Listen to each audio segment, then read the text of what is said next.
Alléluia. Alors ce matin, j'ai intitulé mon message « Témoin, sel et lumière ». Alors, c'est quel dimanche aujourd'hui? Le dimanche de la Pentecôte aujourd'hui, c'est ça. Alors,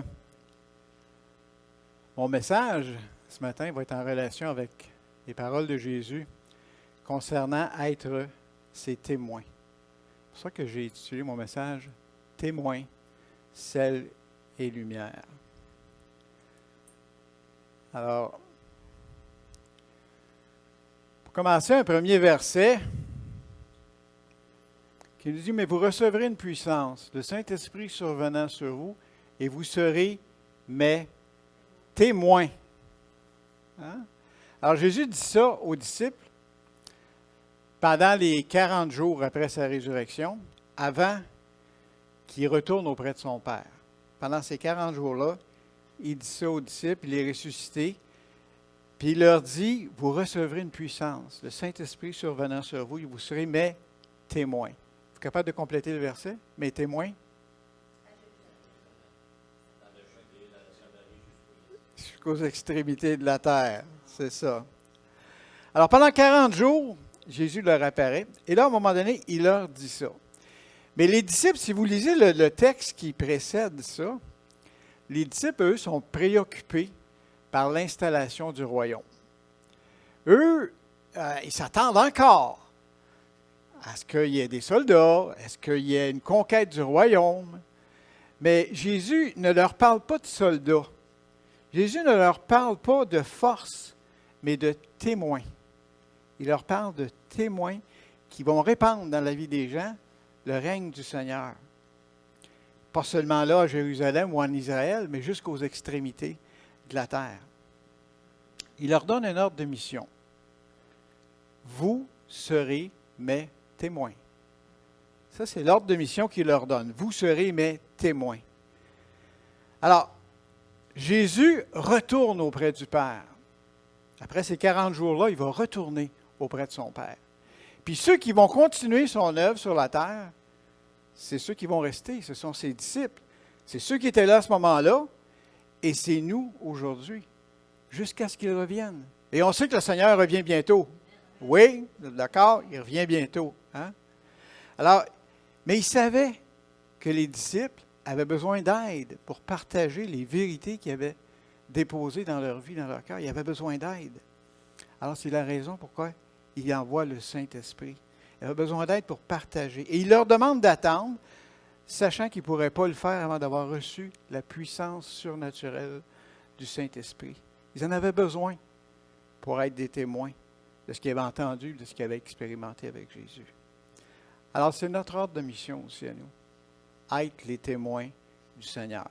D'abord, autour de nous, et ensuite, dans les endroits où on a de l'influence et où nos ressources nous amènent. Parce que l'objectif, c'est que nos contemporains, ceux qui vivent autour de nous, placent leur foi dans le Seigneur. Je pense que c'est je sais que c'est la seule solution pour le monde troublé dans lequel on vit. Jésus est la seule solution. Alléluia. Alors, la semaine dernière, Pasteur Pierre nous a parlé d'un souffle violent. Il nous a parlé de la réception du baptême dans le Saint-Esprit. Il est disponible à tous. Et c'est important dans la vie du croyant. De l'exercice des dons spirituels, dont le signe initial est le parler en langue. Les dons spirituels nous permettent d'être utilisés par le Seigneur dans notre témoignage, alors qu'on est des témoins pour lui. Alors, il nous a parlé de ça la semaine passée.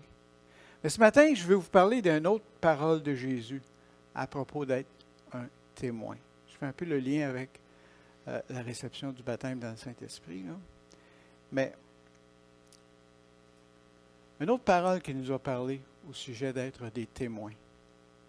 Allez, on va lire ça ensemble. Ça nous dit, « Vous êtes le sel de la terre. Mais si le sel perd sa saveur, avec quoi la lui rendra-t-on? Il ne sert qu'à être jeté dehors et foulé aux pieds par les hommes. Vous êtes la lumière du monde. Une ville située sur une montagne ne peut être cachée, Et on n'allume pas une lampe pour la mettre sous le boisseau, mais on la met sur le chandelier. Et elle éclaire tous ceux qui sont dans la maison. Que votre lumière brille ainsi devant les hommes, afin qu'ils voient vos œuvres bonnes et qu'ils glorifient votre Père qui est dans les cieux. Une chose intéressante, dès le départ, quand on lit ce texte-là, une chose intéressante à constater, est-ce qu'ici, à quelque part, le Seigneur dit « Devenez sel et lumière ». Il dit « Vous êtes sel et lumière ». Hein? Alors, ce n'est pas une proposition de faire des efforts pour devenir sel et lumière. Nous sommes. Le principe, c'est qu'on est déjà sel et lumière. Le Seigneur ne nous indique pas ce qu'on devrait être. Il nous indique ce que nous sommes. Nous sommes sel et lumière. On l'est par sa grâce, on l'est par son salut, on l'est par la présence du Saint-Esprit en nous. On a tout ce qu'il faut pour être sel et lumière. Ça, c'est l'image que le Seigneur donne de ses disciples dans le monde. Ce que nous sommes, nous, dans le monde. Par sa grâce, par la présence de son Saint-Esprit, on a tout ce qu'il faut pour l'être. Alors, ça peut se résumer en un mot. Influence. Qu'on a de l'influence dans le monde, parce que nous sommes. Ce qui précède ce texte-là, c'est... J'ai eu de la compétition ce matin. Ce qui précède ce texte-là, c'est les béatitudes. Hein?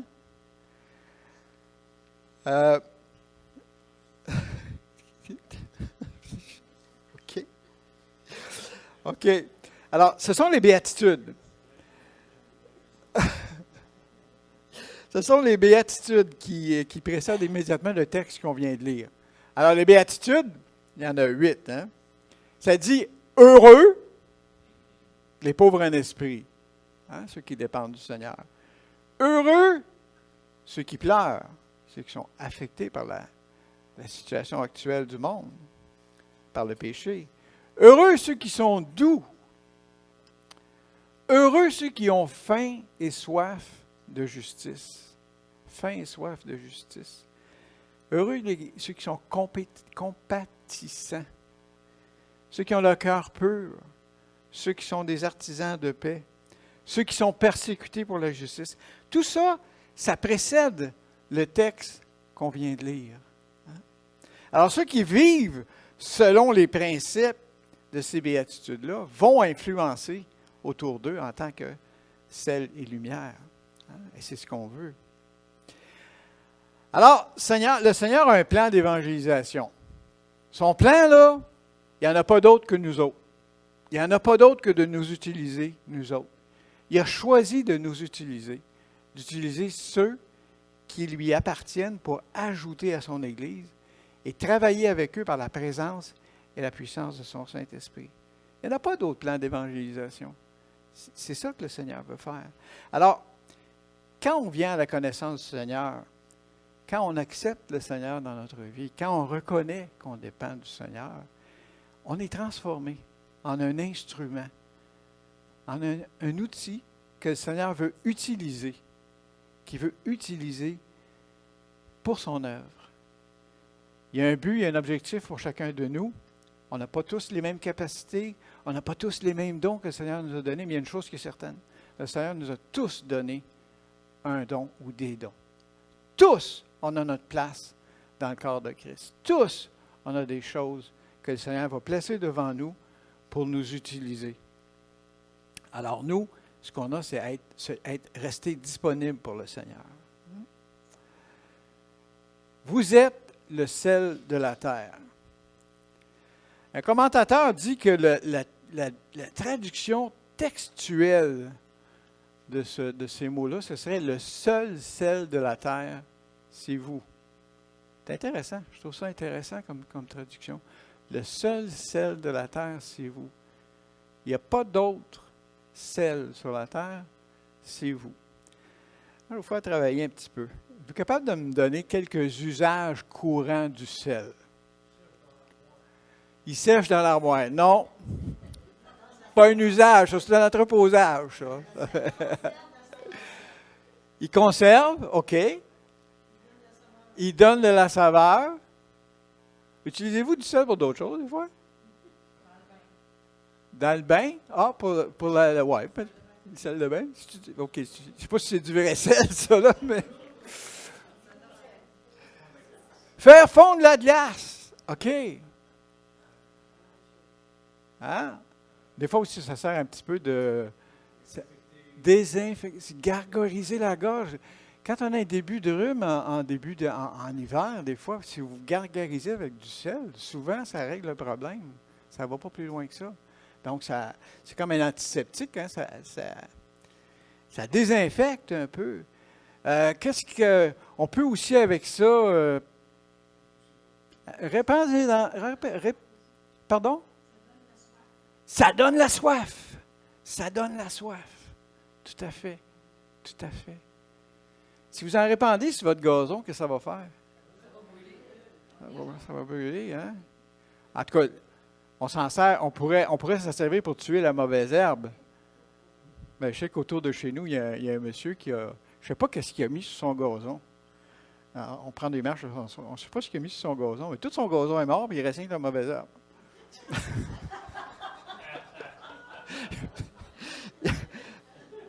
Il y a quelque chose qui n'a pas marché, en tout cas. Anyway, donc, dans l'Antiquité, à l'époque de Jésus, le sel était bien important. Hein? Nous, on s'en sert, on vient de nommer quelques usages courants qu'on a, mais l'usage est encore plus prononcé à cette époque-là qu'aujourd'hui. On dit que, j'étais pas là, mais on dit que les soldats romains étaient payés avec du sel, tellement c'était important. Puis on dit même que l'origine de notre mot salaire vient de là, que les soldats romains étaient payés avec du sel. On se servait du sel aussi pour un engagement formel. Aujourd'hui, quand on veut signer un contrat ou acheter une maison, prendre une hypothèque, faire un testament, on va chez le notaire. OK. Là, ça devient un document légal que tout le monde respecte, puis ça devient un document qui a force de loi. Mais à l'époque, il n'y avait pas de notaire. Les cours de notariat n'avaient pas commencé encore. Il n'y en avait pas. Alors, ce qu'ils faisaient, c'est que deux personnes qui voulaient prendre un engagement prenaient l'engagement ensemble devant témoins et pour authentifier leur engagement, ils mangeaient du sel. Chacun mangeait du sel. OK. Ouais. Alors, donc, ça avait aussi une importance, le sel. Et même Dieu, le Seigneur, reconnaît l'importance de cette tradition-là, de cette façon de faire-là, parce qu'on voit dans Lévitique 2,13, Dieu dit, « Tu mettras du sel sur toutes tes offrandes, signe de l'alliance de ton Dieu. » Même le sel, à ce moment-là, symbolisait l'alliance avec le Seigneur. Donc, c'était important comme symbole. Le Seigneur utilise ce symbole-là, c'est important. Hein? On se servait aussi, bien sûr, du sel à l'époque pour préserver la viande. On s'en servait sûrement aussi pour assaisonner les aliments. Sûrement, comme on fait nous autres aujourd'hui. Alors, le Seigneur utilise le sel comme exemple de notre travail sur la terre. Le sel, c'est nous, collectivement. Collectivement, nous sommes le sel. Avez-vous déjà essayé de saler un plat avec un seul grain de sel? Non, hein? Vous prenez un petit plat. Vous mettez plusieurs grains de sel. Alors, nous, ensemble, nous formons le sel de la terre. Hein? Ensemble, collectivement. Quand on veut saler un aliment, on saupoudre du sel un peu partout. Alors, on doit être présent dans la société pour être le sel de la terre. Mais c'est notre influence sur le monde est collective. C'est ensemble qu'on a un effet comme du sel. Hein?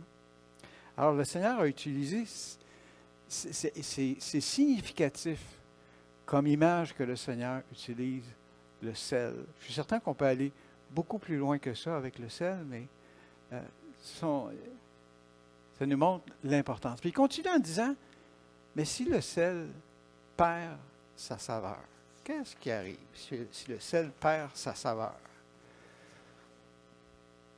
Ah, il dit, il n'est prêt, il n'est bon qu'à être foulé aux pieds.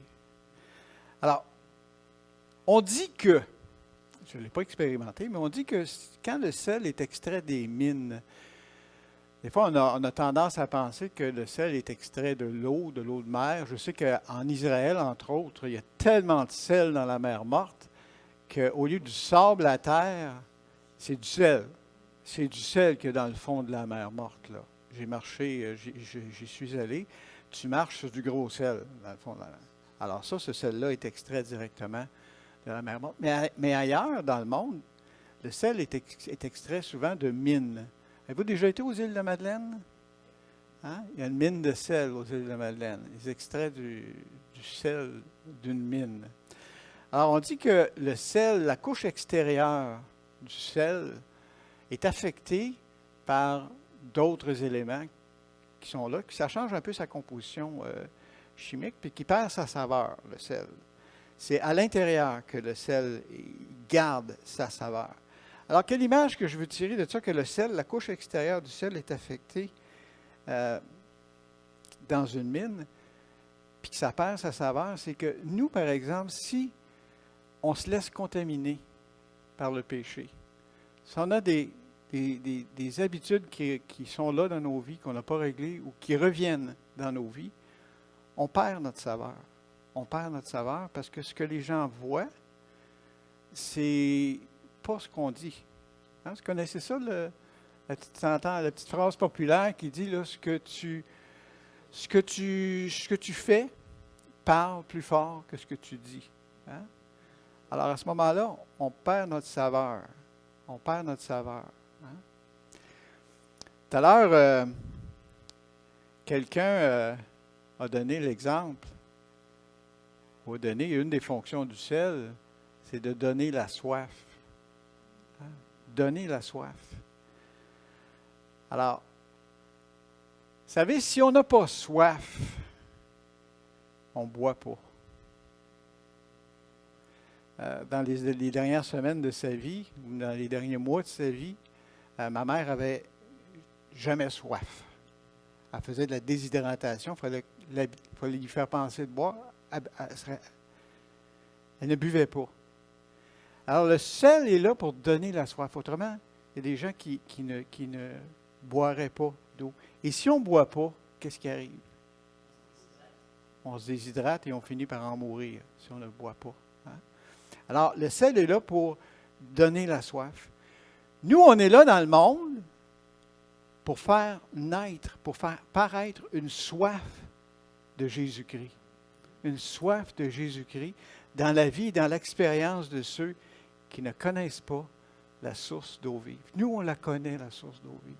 Nous, on a découvert la source d'eau vive. Mais ce qu'on veut, c'est qu'il naisse en eux la soif de ce qui nous a rassasiés. Qu'est-ce qui nous a rassasiés? C'est Jésus-Christ. Et nous, on a reçu la vie éternelle et on veut qu'ils reçoivent la vie éternelle. Hein? Vous savez, je partage la parole ce matin, mais quand je prépare des messages comme ça, ça me parle à moi, sûrement plus qu'à vous. Hein? Alors, je ne suis pas là pour vous dire ce matin quoi faire. Je suis là pour partager ce que la parole dit et ça me parle beaucoup à moi aussi. On a beaucoup de changements à laisser le Seigneur faire dans nos vies, des choses, à être attentif à ce que le Seigneur veut faire en nous. Des fois, le Seigneur place des opportunités devant nous, des capacités ou des choses qu'il met devant nous pour qu'on influence, pour qu'on parle, pour qu'on fasse des choses. Puis, je suis le premier coupable. Des fois, on ne le fait pas. On ne le fait pas. Hein? Alors, c'est important. Ou des fois, on va laisser notre caractère ou nos émotions nous faire avoir de mauvaises réactions face aux gens. des réactions qui vont nuire certainement à la saveur de l'Évangile qu'on veut donner aux gens dans nos vies. Hein? Alors, ce qu'on veut, c'est donner soif au Seigneur, donner soif aux gens du Seigneur, qui puissent vivre l'expérience que nous, on a vécue, qui puissent s'abreuver aux eaux vives du Seigneur, qui puissent recevoir la vie éternelle. Ça, c'est la soif. Le sel aussi, c'est un assaisonnement. Ça fait ressortir la saveur des aliments. Je ne sais pas s'il y en a ici qui ont une diète sans sel. Mais ouais. Il y en a un qui a une diète sans sel. Mais souvent, hein, quand on commence à faire de l'hypertension, tout ça, on demande de réduire le sel. Mais une diète sans sel, c'est difficile. C'est difficile. Parce que les choses sont... On les goûte moins. C'est comme fade. Hein? J'ai déjà essayé de manger un œuf, pas de sel. Peut-être celui qui a une diète sans sel le fait, là, mais ça a moins de goût. Ça n'a définitivement pas de goût. Hein? Du sel d'oignon. Oui, c'est ça. C'est des choses passent à côté. Alors, le sel donne du goût. Le sel donne du goût. Je pense à l'exemple de ma mère qui était dans une résidence de personnes âgées pendant longtemps. Les repas, il allait manger à la cafétéria, les repas n'avaient pas de sel. Mais il y avait des salières sur la table pour ceux qui voulaient saler, là. Mais les repas n'avaient pas de sel. Si tu mangeais ça sans mettre du sel, le goût était questionnable. Hein? Alors, nous sommes ceux qui assaisonnons le monde au goût de l'Évangile, à la saveur de l'Évangile. C'est nous qui donnons envie de goûter au royaume de Dieu, parce que nous sommes, par l'influence qu'on a dans le monde. On assaisonne le monde à la saveur du goût de l'Évangile. Le sel, c'est aussi un agent de conservation. Vous l'avez mentionné tout à l'heure. C'est un agent qui préserve la corruption, qui est une image de ce que nous sommes dans la société. Ça préserve la corruption. Autrefois, pas tellement longtemps, il n'y avait pas de réfrigérateur. Hein. Pour conserver la viande, on l'imbibait de sel. Hein? Vous avez tous certainement déjà entendu parler du lard salé, par exemple, ici au Québec. Hein? Tous. On l'imbibait de sel. De la même façon, quand on est dans le monde, nous sommes des agents de conservation dans la société. Hein? On est le sel, l'influence qui retarde la corruption du monde. Petit détail ici. Le sel n'empêche pas la corruption. Le sel retarde la corruption. Hein? Alors, nous, on retarde la corruption du monde par notre présence. Notre présence, à chacun de nous, quand on est à quelque part, devrait influencer ce que les gens pensent et comment les gens se comportent. Je suis sûr que vous avez déjà remarqué, les gens qui savent, les gens qui sont pas croyants, qui ne sont pas chrétiens, mais qui savent que vous êtes chrétien, quand vous arrivez au milieu d'une conversation, les choses changent. Ils se comportent différemment. Hein? On sait, entre autres, moi, une chose que je remarque souvent, c'est drôle comment les expressions religieuses font partie du langage des Québécois. Les Québécois en particulier, là. Et quand on arrive dans un groupe où il y a une conversation comme ça, où les épithètes religieuses sont utilisées, ils arrêtent. On n'entend plus. Je ne sais pas si ça vous est déjà arrivé, là. Hein? Alors, juste par notre présence, on influence. On influence les gens par notre présence. Hein? On est aussi, en plus d'être un agent de conservation, on est un antiseptique. On a parlé un petit peu tout à l'heure du sel. On se gargarise la gorge, ça prévient, ça aide en tout cas à prévenir les infections. Ou si on a un petit bobo, une égratignure, le sel désinfecte. Le sel est un antiseptique. Donc, on favorise aussi la guérison des gens autour de nous. Hein? Puis notre présence, je pense, préserve aussi dans le moment le monde de la colère de Dieu. Si vous regardez dans Genèse 18, qu'on trouve ça, où on voit Abraham et Dieu en conversation à propos de la destruction de Sodome et Gomorrhe. Et Dieu finit par dire, si je trouve 10 justes, je vais préserver la ville. Il n'a pas trouvé 10 justes, là. Mais je pense que ça, on peut s'en servir aussi pour nous, pour savoir que notre présence préserve dans le moment le monde du jugement de Dieu. Un jour, on va être enlevé. Bientôt. Bientôt. Le Seigneur revient. On va être enlevé. Et là, le jugement de Dieu va s'abattre sur le monde. La corruption va être terrible après l'enlèvement de l'Église. Et la colère de Dieu va s'abattre sur le monde. Dieu va juger le monde. Quelque chose d'important à propos du sel. Très, très important. Faire une application dans nos vies.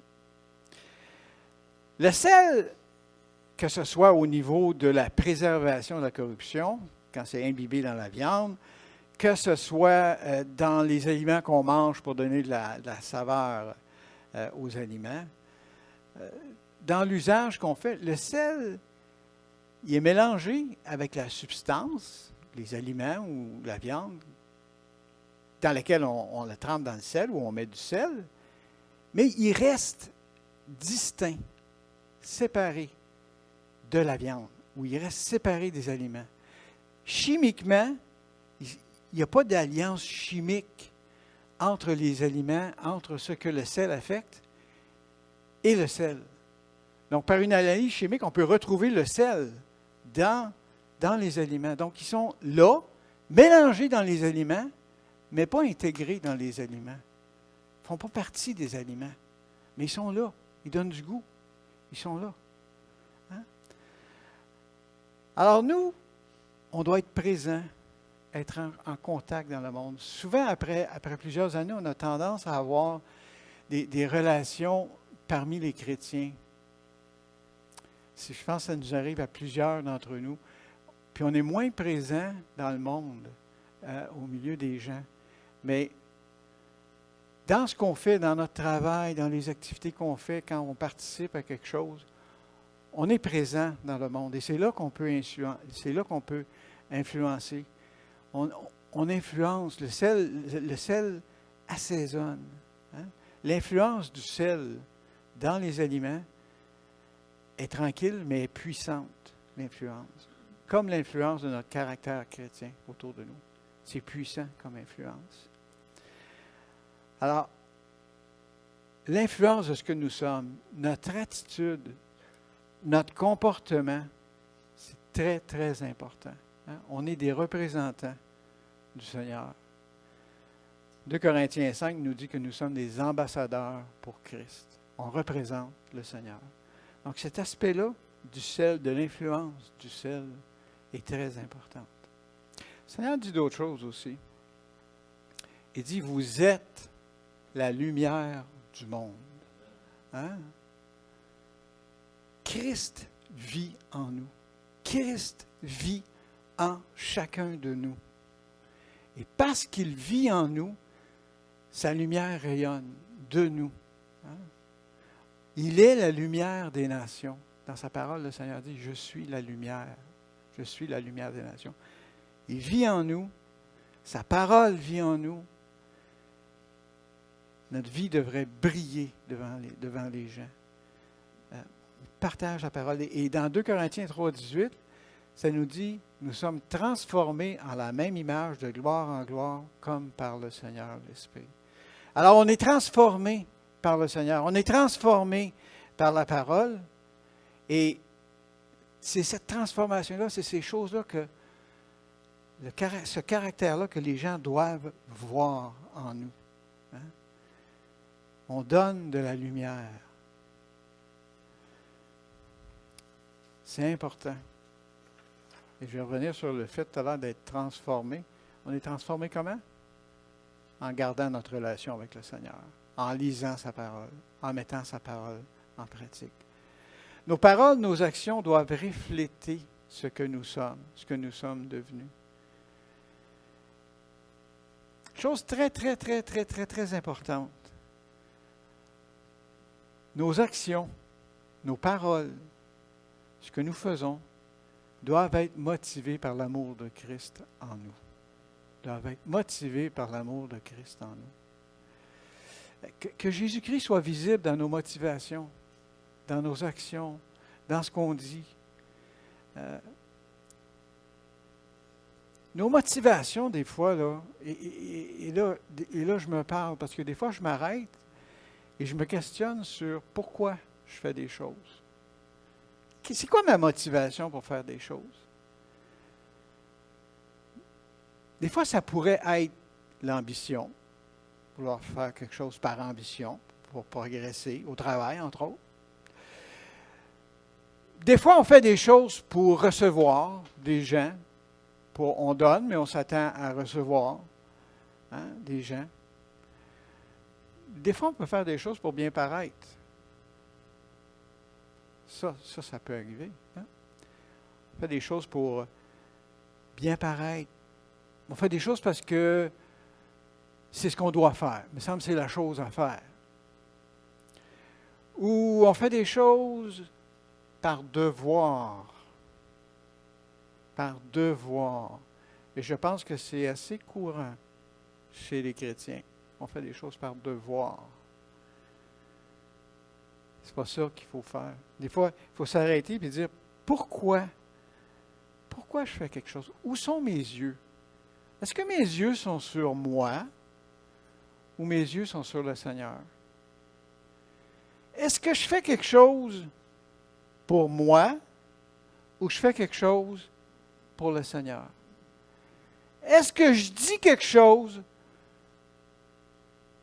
pour moi, pour exprimer mes émotions, pour exprimer ce que je pense, ou si je dis quelque chose pour glorifier le Seigneur, pour encourager pour le Seigneur? Ça, c'est chacun de nous qui peut le faire individuellement, ces genres de questionnements-là. Mais c'est bon de s'arrêter puis le faire. À un moment donné, c'est bon de s'arrêter pour le faire. Prendre un temps tranquille, puis se questionner. Dieu connaît nos motifs. Dieu connaît ce qu'il y a en dedans de nous autres. Et nous aussi. Des fois, on ne veut pas se l'avouer, se le dire, mais on connaît nos motifs. Si on s'arrête et on réfléchit, pourquoi je fais quelque chose? Alors, je dois faire quelque chose parce que l'amour de Christ me pousse à faire des choses. C'est ça que je dois faire. Et si on va avoir une influence sur les gens pour l'Évangile, comme le dit Jacques dans son épître, le fruit de la justice est semé dans la paix par des artisans de paix. Alors, on doit chercher à garder la paix avec les gens autour de nous, tout le temps.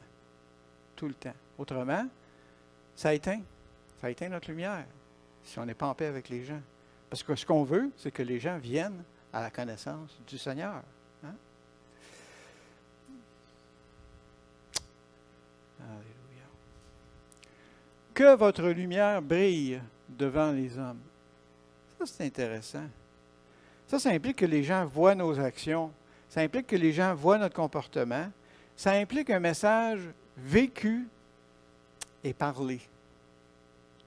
Pas seulement comme le sel, une influence tranquille mais puissante, mais aussi une vie vécue et parlée.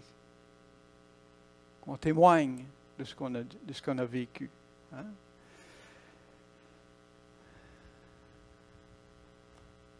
Je lisais justement, j'ai tombé sur un article cette semaine que je lisais, tout un sondage que je ne me souviens pas de la proportion exacte, mais c'était, je crois, 52% des croyants, des chrétiens évangéliques, dans les derniers 6 mois, n'ont pas témoigné, n'ont pas partagé leur foi. C'est assez frappant quand même. Et ça, c'est pas un reproche que je fais à personne, parce que je m'inclus là-dedans. Hein? Ça me parle beaucoup à moi aussi. Mais on doit être la lumière du monde. Dieu nous a donné sa lumière, le Seigneur nous a donné sa lumière. À nous de la laisser briller. Hein, la lumière, elle ne brille pas pour elle-même. Ça se transmet. La lumière, là, regardez la lumière là, dans les balustres, dans les néons. Elle ne brille pas pour elle-même, elle brille, elle éclaire la place ici. Hein? Donc la lumière, ça se transmet. C'est notre nature de disciple de transmettre la lumière qu'on a. Le Seigneur vit en nous, il brille en nous. Alors on doit vivre droitement, parler droitement, regarder à nos motifs, pourquoi on fait les choses, vivre selon la parole. Et la lumière, qu'est-ce qu'elle fait? Elle chasse les ténèbres. La lumière chasse les ténèbres. J'avais lu une petite anecdote, pas une anecdote, mais une pensée, qui disait, ça ne sert à rien de se fâcher quand il fait noir. Allumez la lumière! Hein? On allume la lumière. Quand il y a des ténèbres autour de nous, nous sommes une lumière. On éclaire. On éclaire. Hein? Le Seigneur, Jésus-Christ, a fait de nous des lumières. On n'existe pas pour nous-mêmes, de la même façon que le néon n'existe pas pour lui-même. Il existe pour nous éclairer. Nous existons pour éclairer les gens, pour montrer le chemin vers Jésus-Christ. Une lumière qui ne se transmet pas, ça n'existe pas. Une lumière, ça se transmet. Hein? Alors notre motivation, notre objectif, notre motivation, c'est l'amour de Christ qui nous presse, mais notre objectif, c'est d'éclairer le chemin vers le Seigneur pour les autres. Hein? Vous savez, le Seigneur, à un moment donné, a dit, dans Matthieu 9, il a dit, ce ne sont pas ceux qui se portent bien qui ont besoin de médecins, mais les malades. Hein? Alors, c'est des gens dans ce monde qui ont besoin de voir la lumière. Nous, ici, là, regardez comment c'est brillant. On a un paquet de lumière ici dans la salle. Là. Hein? On s'éclaire, c'est brillant ici. Hein? On est des lumières. Puis, quand j'arrive dans la salle avec ma lumière, je n'ajoute pas beaucoup à la lumière parce qu'il y a déjà beaucoup de lumière ici. Hein? Mais, si vous arrivez dans un endroit où il n'y a pas de lumière, puis vous êtes une lumière, ça paraît, ça éclaire. Hein? Alors, si on allume une lumière de poche dans une lampe éclairée, dans une pièce éclairée, ça ne fait pas beaucoup de différence. Mais si on allume une lampe de poche dans une pièce où il fait noir, ça fait une grosse différence. Parce qu'on voit. Hein? On va la voir immédiatement. Puis ça va nous aider, ça va nous diriger.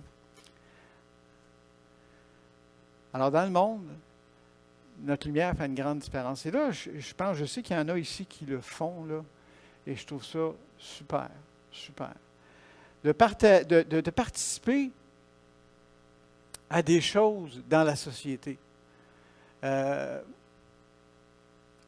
avec d'autres gens dans la société qui ne sont pas nécessairement des gens de l'Église, des frères et sœurs de l'Église, mais qui participent à autre chose. Ils sont, à ce moment-là, avec des gens qui sont dans les ténèbres. Et ils sont une lumière.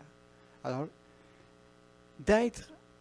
de participer et d'être intentionnel. Je pense que vous avez sûrement déjà entendu ce mot-là, intentionnel. C'est-à-dire, intentionnellement vouloir être là pour influencer et saisir les occasions qu'on peut avoir de témoigner, de partager la parole.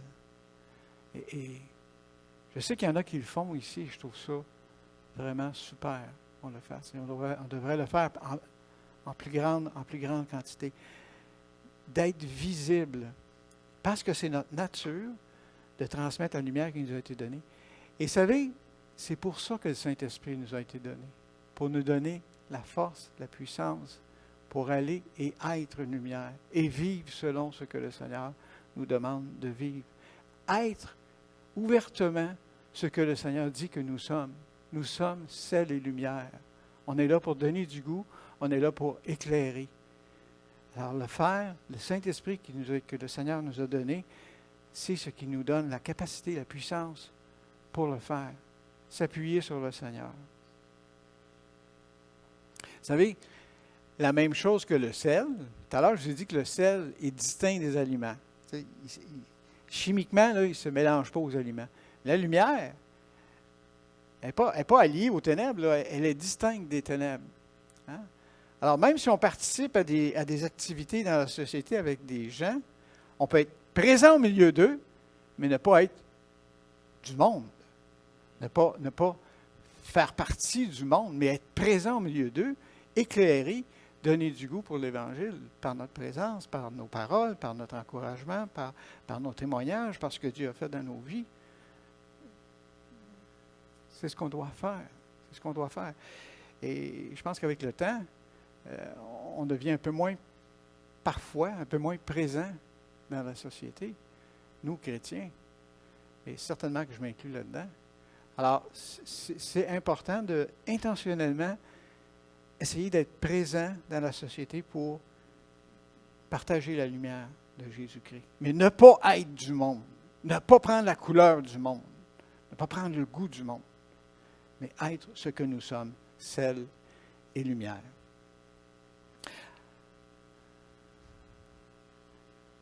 Une ville située sur une montagne ne peut être cachée. Et je continue le verset qui dit « Et on n'allume pas une lampe pour la mettre sous le boisseau, mais on la met sur le chandelier et elle éclaire tous ceux qui sont dans la maison. » Alors on doit être visible, pas seulement une influence discrète, on doit être visible.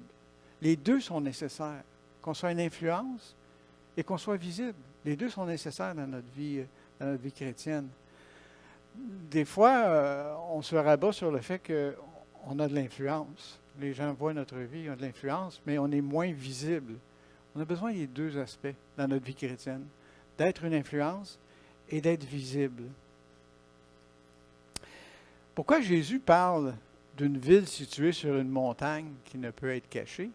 C'est qu'à l'époque, les villages en Israël, en Galilée, à l'époque de Jésus, étaient bâtis sur des collines, sur des montagnes. Si vous regardez, quand vous irez, si jamais vous avez l'opportunité d'aller en Israël, vous regarderez, plusieurs villes sont construites sur des collines. La ville de Nazareth, entre autres, est bâtie sur une colline, à flanc d'une colline. Donc, qu'est-ce que ça faisait? C'est que les voyageurs sur la route qui se rendaient vers ces villes-là, s'ils arrivaient à la tombée du jour, puis qu'il commençait à faire noir, ils voyaient les lumières de la ville au loin. Certainement pas des poteaux de rue, là, des éclairages des maisons, des chandelles, mais ils les voyaient et ils pouvaient continuer à aller dans la direction de la ville. Hein? Alors, on est comme des villages sur une colline. Les gens nous voient. Les gens nous voient. Et on monte le chemin vers le Seigneur. Hein? Où on est une lampe sur un chandelier. Hein? Le Seigneur dit, mais on ne met pas une chaudière sur la lampe pour étouffer la lumière. On est sur le chandelier, puis la lumière éclaire tous ceux qui sont dans la maison. La lumière éclaire, on est une lumière sur le chandelier. Le Seigneur a allumé notre lampe quand on s'est donné à lui. Quand on l'a accepté dans nos vies, le Seigneur a allumé notre lampe. On n'a pas besoin de l'allumer, le Seigneur l'a allumé. Et puis en nous, elle est allumée, notre lampe. On doit juste la laisser briller. Ça fait penser à une petite chanson d'école du dimanche, hein, à l'époque, il y a longtemps. Ta petite lumière, laissez-la briller. On chantait ça avec les enfants. Ah. Alors le Seigneur a allumé cette lampe-là, puis nous, on doit la laisser briller. Et avec cette lampe-là, avec la lumière qui est en nous, on veut que les gens voient le message qu'on a communiqué. C'est notre conduite, c'est nos paroles conformes à l'enseignement du Seigneur.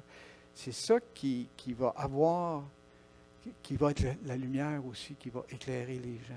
Hein? C'est pas subtil comme du sel, qui est une influence. Là, c'est beaucoup plus visible. Je reviens sur la remarque que j'ai faite tout à l'heure. Le sel retarde la corruption, mais il n'empêche pas, éventuellement, la viande de se corrompre. Ça prend plus de temps, beaucoup plus de temps, mais ça finit par se corrompre. Ben, je vais vous dire une chose. La lumière change la corruption en incorruption. La lumière de Christ, le salut de Jésus-Christ, change nos vies corruptibles en vie incorruptible, en vie éternelle. Hein? Acte 26, 18 dit « Afin qu'ils se tournent des ténèbres vers la lumière. » C'est ce qu'on veut. Hein? Une autre chose importante. Est-ce qu'il y en a qui connaissent le psaume 119, verset 105 par cœur? Non? Oh, je suis sûr. Ta parole est une lampe à mes pieds, une lumière sur mon sentier. Ah, vous le savez, ça vous revient, hein? Alors, comment on conserve notre saveur? Comment on s'assure que notre lumière brille? Il faut conserver notre lien avec la source d'eau vive, avec le Seigneur. Je dois soigner ma relation avec le Seigneur. Je ne dois pas négliger ma relation avec le Seigneur.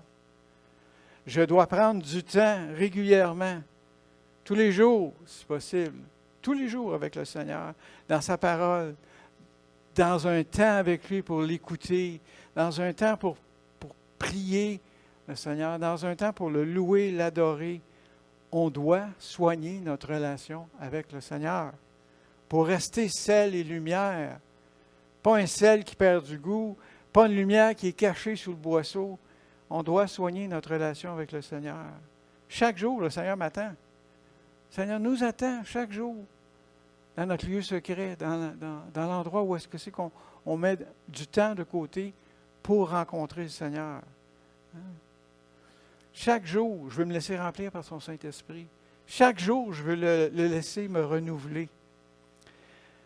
Un psaume que j'ai toujours trouvé intéressant, un verset qui dit, c'est le psaume 68, le verset 29, qui dit « Ton Dieu ordonne que tu sois puissant. Ô Dieu, affermis ce que tu as fait pour nous. » Ô Dieu, affermis ce que tu as fait pour nous. Et ça me fait penser à Moïse. Qu'est-ce qui arrivait au visage de Moïse quand il rencontrait Dieu? Son visage était lumineux. Son visage était lumineux. Au point qu'il était obligé de se mettre un mouchoir pour cacher son visage. Hein? Alors,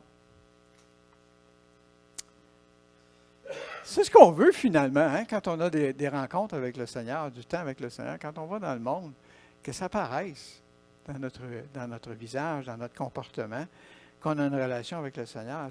C'est là que le Seigneur va nous fortifier, c'est là que le Seigneur va nous restaurer, c'est là que le Seigneur va nous donner ce qu'on a besoin pour être capable d'être sel et lumière dans le monde.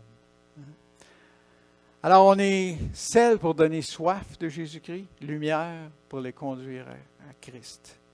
Sel pour donner du goût à l'Évangile, lumière pour les éclairer sur le chemin à suivre. On est sel et lumière. C'est la raison pour laquelle le Saint-Esprit a été répandu sur les disciples au jour de la Pentecôte, pour les rendre puissants, les rendre capables d'aller et d'être sel et lumière, ce qu'ils sont déjà, sel et lumière. Hein? Alors, soignons notre relation avec le Seigneur. Soignons la relation avec le Seigneur. Recherchons la plénitude de son Saint-Esprit et soyons ses témoins. Hein? Qu'on puisse être des témoins pour le Seigneur.